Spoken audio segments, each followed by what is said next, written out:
no. McLaren just sold a Formula One car that doesn't exist yet. And why does that disappoint me? Perhaps it's maybe down to the fact that somebody paid 8 figures for a car that they won't clap their eyes on for at least 2 years? Yeah, this might seem a little bit tenuous to you for an F1 story, but it's certainly a lot more current and intriguing than peddling the fabled Kimi Räikkönen story again for the billionth time, am I right? Yeah, you know, the one about how he nearly bankrupted a team because he was so successful. That one does the rounds every single year, so I'm not even gonna bother. There are plenty of videos about that, so look it up for yourself. Today's one concerns McLaren sort of doing the opposite. They're not going to be going bankrupt anytime soon. About a story I've heard burbling in the last few weeks, but has actually now come to fruition in the last couple of days. It's just we'd not been around to notice it because, well, you know, it was the holidays. McLaren sold a Formula One car at auction, and on the surface, this isn't really anything new because teams, drivers, private collectors, they buy and sell F1 cars all the time. Well, this one's a little bit different, and I'm not exactly sure, so I'm going to have to get the foam out for this one, about whether this is a brilliant business decision or actually a little bit scummy. You know, genius or stupid, depends on which way you're looking at it. Because the car in question is a car that has not even turned a wheel yet. It is yet to have been actually put together. It's next year's McLaren Formula One car. Yeah, you heard me right. The 2026 car, which hasn't even had its first form arrive yet, let alone the final one. The first test of the year, the Barcelona one, will be closed to cameras. Teams will likely not even roll out that particular article. We'll most likely get mule cars or some weird Frankenstein creatures, sort of like dev kits for games consoles which haven't arrived yet, the ones that look like nondescript ugly boxes that have got nothing to do with the final article. And despite all of that secrecy, somebody has actually decided to buy into the hype of maybe McLaren going back to back to back in terms of the constructors next year, despite the certainty of the pecking order for 2026 being incredibly vague, certainly not as guaranteed or as concrete as this year. After all of the hype of McLaren securing their first back-to-back constructors since the days of Ayrton Senna and then winning the Drivers' Championship around the same time frame, somebody has bought the McLaren MCL40 for a total of $11.48 million. That's about £8.5 million.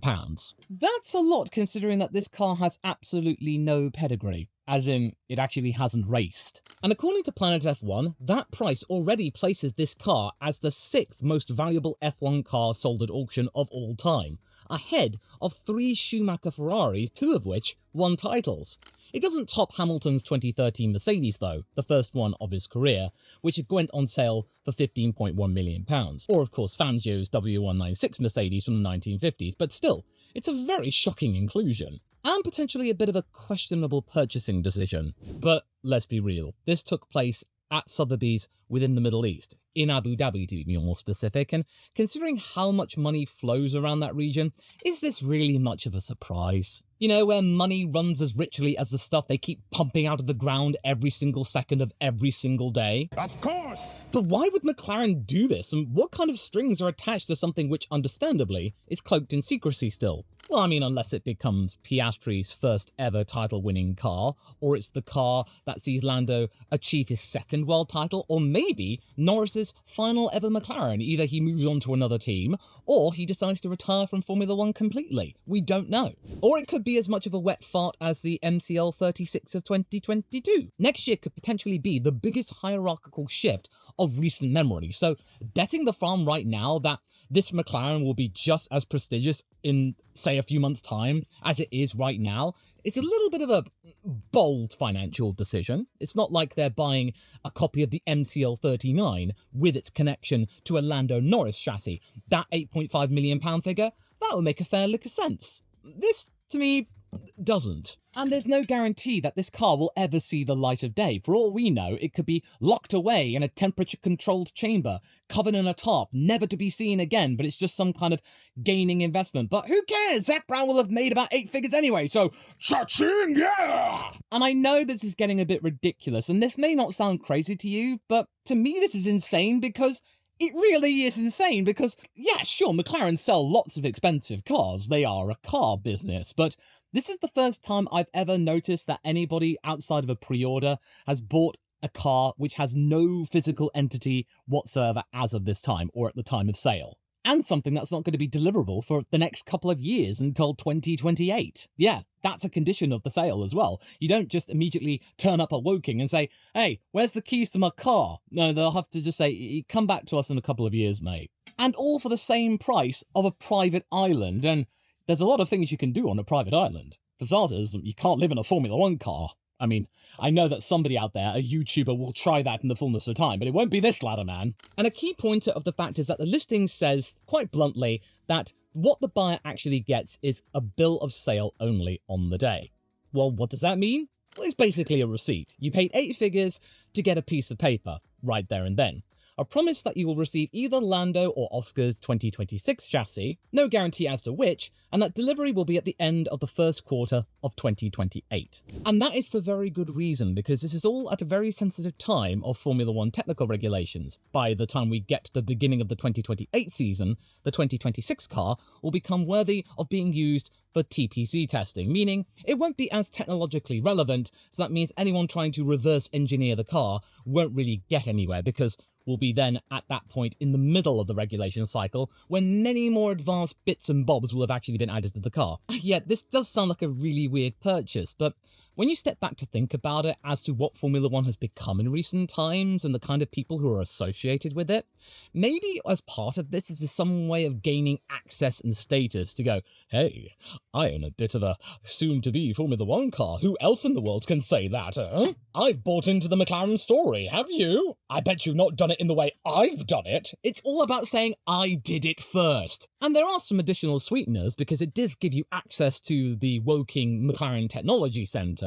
as well as some little invitations to the hospitality suites of the racing team for at least a couple of weekends. No, not the entire time you're actually owning the car. No, for about 2 Grand Prix. And then access to the Indy 500, where McLaren competes also, and Le Mans come 2027, but there's no guarantee as to the amount of times you can actually make the use of it. It's not like that one guy who got given a lifetime ticket to American Airlines flights, but then that got rescinded after 20 years because it simply got milked for all that it was worth. It's nothing like that. For now, they'll get a non-functional 2025 McLaren on loan, as well as all of the stuff that I've mentioned, as well as access around Monaco. All part of the Triple Crown ticket, which is something that McLaren can actually uniquely sell up. And also that motorsport.com mentions that McLaren also sold next year's version of their Indycar for around $850,000 and a version of their first ever WEC hypercar for about $7.6 million. So, okay, we've got the Triple Crown ticket, the Formula One car of next year, next year's Indycar, next year's WEC car. All put together, that equates to nearly $20 million. That is around about the same figure as the single yearly contract for both of their current drivers. I mean, seriously? And they don't even get to put their name on the car. For my normie brain, this just does not compute. Maybe it's got something to do with the cost cap. That's my best guess, trying to source additional streams of income, because the cost cap has made it very clear that teams can't simply throw money into the pit to fix any problems anymore. I mean, Toto and Mercedes found that out the hard way, as did Lewis Hamilton. Fixes take longer and spending is tightly limited in performance areas with very grave penalties if they flout it hard. Potential banishment is a very plausible consequence. But there are other things which are excluded, which includes driver salaries, the top 3 staff within a given team, as well as, very crucially here in the days of modern Formula One, marketing budgets. And what does this scream out to you? This, the fact we're talking about it, is PR. Doesn't really matter whether we like it or not, we're talking about it. It's getting awareness, and people are going, especially rich people, oh, somebody can actually do that? Oh, well, next time that happens, I'm going to get on the action too. But the fact that there are exclusions to the cost cap means that there are potential opportunities for gaining extra money and revenue. Other things that the FIA may not have thought about. Well, in this case, buying into a car which is yet to have been put together into one glorious whole. Because this money could prove to be really, really useful without sacrificing a sponsorship sticker area. Like I said, you could fund one of your current drivers, or maybe use that money to tempt staff from other teams to come your way. It could maybe bankroll a slicker commercial machine, as in improving their PR department, because yeah, they've been through the ringers throughout 2025. as well as maybe refresh certain facilities which are outside of the cost cap. Or maybe it could be used for their other projects, go some way towards their WEC campaign, or use it to help fund their IndyCar campaigns. That means they may win for the first time in a long while the Indy 500, and Pato O'Ward can then get a big pat on the back from Zak because he's one of his other main chargers aside from Lando. It's all part of what McLaren's going through at the moment, and that, in this case, is rapid growth. The expansion of this team from being nearly bankrupt in 2020 is nothing short of miraculous, and also really, really ruthless and relentless. Because as I said, the listing really leans into the Triple Crown mythology too, and McLaren have really boasted about the fact that they have the most sponsors in Formula One at the moment, after having the fewest not that long ago, all leading up to the team's eventual return to World Endurance after having dipped their toes with the United Autosports in LMGT3. So if you're trying to fund a wider racing portfolio, this could actually be a really roundabout way in trying to do it, all while playing nice with the F1 cost cap. Because what you're doing right here is selling scarcity and buying into the dream that maybe they might win the championship, and you're with, currently, the second most successful constructor in Formula One history. And this is paving the way for where McLaren wants to be, and where Aston Martin completely falls flat at the moment. McLaren is making money, whereas Aston Martin, yeesh, they may make cool cars, but they are very, very much bleeding money. As the car is put together and it's put through the mills, you get to see it in private testing, going around the circuit, especially the earlier version. You can sit back on your private yacht or in your luxury condo, sipping a glass of whatever's your poison, and look at the TV and say, yeah, that car, I own that. That's mine. You can brag to your buddies that you own a McLaren Formula One car. You own a part of the team. Well, with all due respect, buddy, I can make do with that owning a part of McLaren by owning a cap, which you can buy for at least $40. It's the easiest place of entry for getting F1 merch. So, yeah, I'll make do with this, thank you. But maybe this is just telling everybody that I don't own a business degree and that I got my main diploma of bachelor's from an art college. What do I know about business because I'm making fun of it? Whereas in actuality, maybe this is actually quite a smart play and something that Formula One did not expect. But hey, at least I own something tangible, something I'm actually holding with my hands right now instead of having to wait 2 years for it. And the deal is still one in which McLaren keeps control, all thanks to IP sensitivity given the 2026 rules. A controlled theatrical release of hardware they don't want rivals getting their hands on. Because on that own listing, they state that once the car is handed over, it may be used only when McLaren says they can, during demo runs or track days, supported by their own engineers and mechanics, as well as stuff that happens to go under the requirements of Mercedes, who provide the power unit. So, yeah, you can use it, but only when the team says you can, and with plenty of notice attached to it. You can't just take it out for a jolly one Sunday on impulse. And get this, because Motorsport magazine made a really good point here, that yeah, you might be able to run the car in those circumstances, but it might actually cost the F1 team if you did. Because even though you might get to have this car, you might get to run it, there's no guarantee you'll actually be the one to sit in it, because Motorsport magazine did make the good point that all of this time, running this car in TPC circumstances might actually count to the allocation awarded to that team by the FIA as part of what you can do and what you can't do. You might actually end up costing the team valuable running time unless you allow another driver to take up the reins, or you get a really rapid crash course in how to actually drive the car and not bin it, your own pride and joy.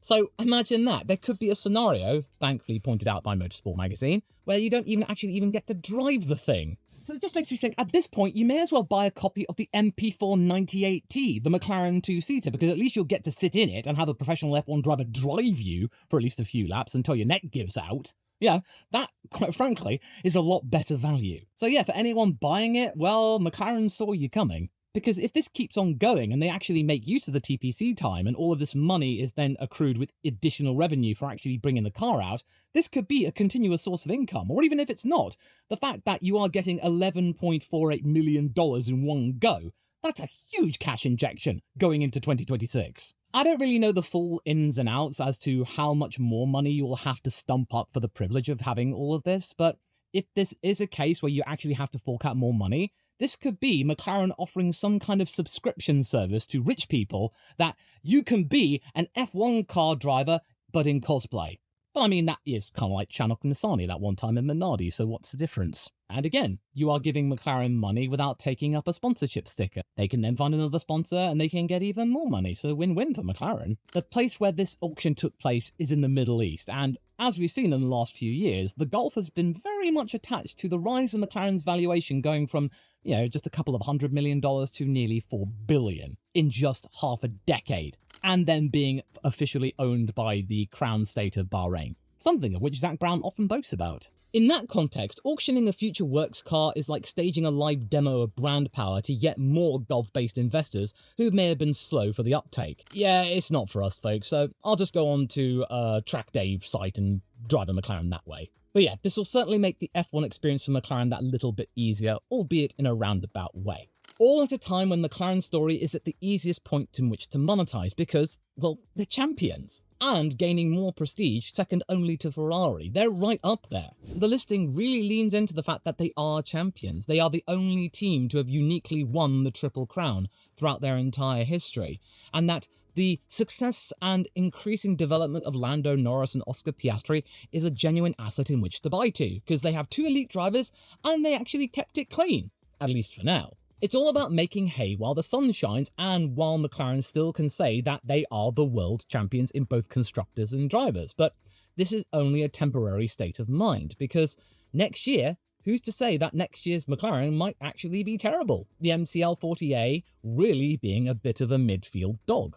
Would that maybe crater the value? Well, it sort of depends, because sometimes oddities and misprints on certain things which makes them one of a kind or very rare could actually see that value increase. Because I spotted eBay listings for that one McLaren Lego model that had some misprints on it regarding licensing disagreements and expirations, and that has therefore pumped up the price a little bit, which may only increase once the current sold edition goes out of print, which I think will be in the next couple of weeks. But this is one example of that whole trading and collectible scene, but I think you know what I'm trying to get at here. So for this McLaren buyer, the reputation of this car is baked in, even if it is a midfield lemon, regardless of what happens, even if it's not another prestigious papaya. It's the first of its kind in the world, buying a car which is yet to have raced, which has not even been tested yet. It's not even put together to actually then fire up the engine within the entire monocoque and chassis and engine cover and the like. This is absolutely insane,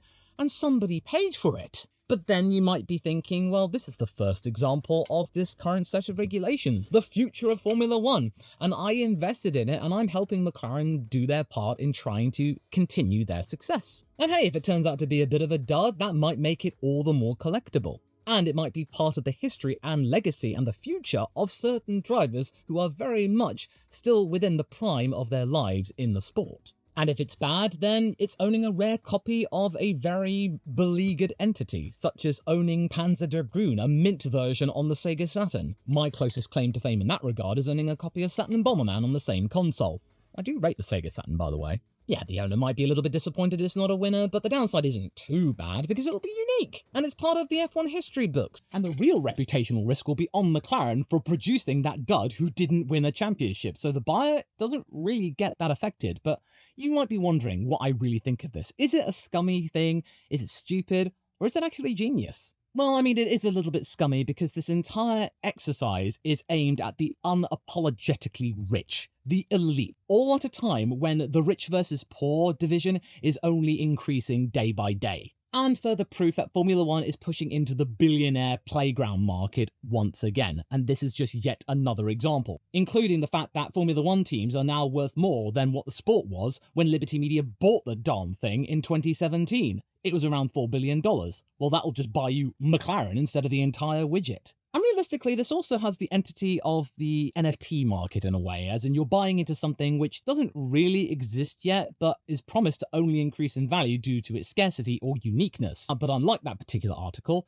you can't just press right-click and save picture as. And if you just forked out a couple of £1 million more, which, let's be real, if you were in the market to buy hypothetical Formula One cars you could probably afford, you could get Schumacher's 2003 car, the F2003 GA, a very significant machine in the German driver's history, who went on to win a title, and it had a thrilling title battle with Kimi Raikkonen alongside it. But to be fair, this 2026 car will exist eventually, and the owner will get to claim it eventually, but only when McLaren says you can. And even then, under very restrictive conditions, which will have to appease the FIA potentially, and will serve the team as well as your own little indulgences. So, yeah, McLaren, sell an $11 million ghost car to dudes with yachts. Whatever floats your boat, Zach.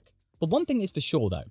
This is not a dumb decision, at least from McLaren. It's genius, because it reveals a future shape of F1 business in one clean move with a cost cap attached to it. This is a way of monetizing the brand, which it will not surprise me if we see other teams with similar pedigrees doing the same thing. Say, if Williams has a really good year next year, they might then auction off the FW49 that may or may not be driven by Carlos Sainz or Alex Albon. Who knows? And all at the same time, McLaren gets to really keep a tight stranglehold on whatever this rich person does. It will be far more restrictive than rich people getting the right to buy a Ferrari, then custom wrapping it, and then seeing their beloved creation being towed away by Ferrari due to the fact that what they did with it was inappropriate. I've seen many videos to that effect of them being towed away when they've had really weird paint jobs or manufacturing or modifications that were not suited to Ferrari. I think they get a replacement model or they just get banned from owning a Ferrari ever again. But either way, this is all of the playing of the elite, which I just simply don't get. But in any case, what Zak Brown is doing right here is yet another example of marketing the McLaren brand as some kind of luxury product because it's attached to recent success. Zak Brown finally, after nearly a decade in charge of the entire operation, has a driver and constructors attachment. Lando Norris came good. So, money, baby, yeah! Turning their works of art on the track into works of art in terms of the balance sheet. And yeah, it will not surprise me if more teams do this to sell Heritage Plus-like experiences. And what really surprises me is that Aston Martin didn't do it first. That they didn't do it with their 2023 model, their most successful to date. The one where Fernando Alonso, 41 years old at the time, dragged that green Red Bull to the podium several times, proving the old man still had it in him. So if you sold the chassis that raced at that first Grand Prix in Bahrain, that could actually have a lot of valuation to it, because sure, the car fell off that year, but it's still got plenty of history attached to it. It's got Fernando Alonso's story proving that the old goat still had it. It's got a lot of character, it's got a lot of heart. There would be people out there who'd be wishing for it, beyond their wildest dreams, to own a piece of that car. Yeah, it might not be worth as much as, say, $11 million, but it would certainly be worth a pretty penny. Yeah, this story is very easy to laugh at because this is just yet another rich man's toy, but realistically, this is McLaren playing a bit of a blinder when it comes to generating cash in indirect ways. Does McLaren care what we think about this? Probably not, because, well, they've just managed to gain $11.5 million, thank you very much. And it goes to show that F1 teams are making very good use of the fact that right now, due to the success of Formula 1 and Drive to Survive and what have you, they are not only racing teams, but also entertainment companies. That they are here to entertain us with funny little skits with the drivers. Even Williams is accountable for that with the Team Talk podcast, generating a lot of goodwill because Alex and Carlos are absolutely unhinged there and we all love it. But then we gain more support and more likely to buy Williams merch. It's all part of the plan. And what McLaren has just gone on to do is that you can sell tomorrow's Formula 1 cars today. And what you can do today is actually go and watch a video that already exists. So just let me change my top and I'll see you over there. And you won't have to pay $11.5 million for it, trust me.